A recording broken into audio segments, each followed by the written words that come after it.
To India now, where supporters of the youth-led Cockroach Janta Party have been protesting against the Prime Minister and his Education Minister. Well, the unrest was triggered by the cancellation of a national medical entrance exam after question papers were leaked.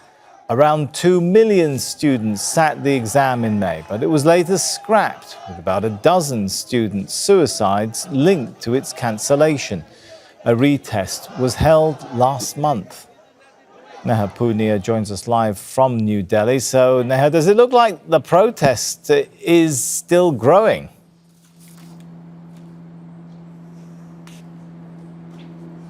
Absolutely. On Monday, we saw this group, which started as a satirical online movement, call for a march to Parliament. And we saw unprecedented scenes in the national capital of New Delhi. Tens of thousands of people showed up. They broke through barricades. They marched to Parliament's gates before they were pushed back.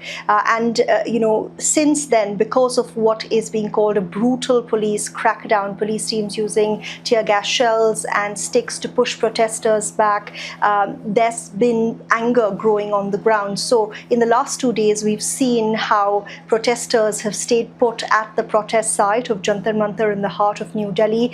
In the last few hours, we're hearing that 16 metro stations in and around that protest site have been shut by officials citing quote-unquote security concerns.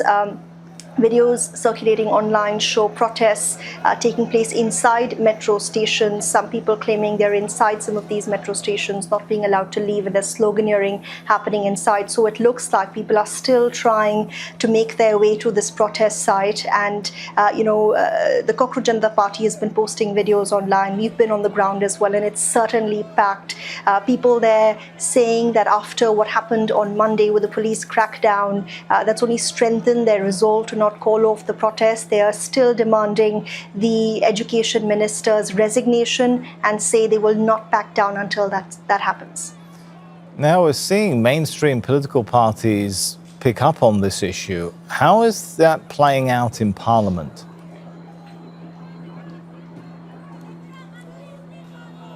We've seen protests inside Parliament with members of the opposition party wearing black as a mark of protest.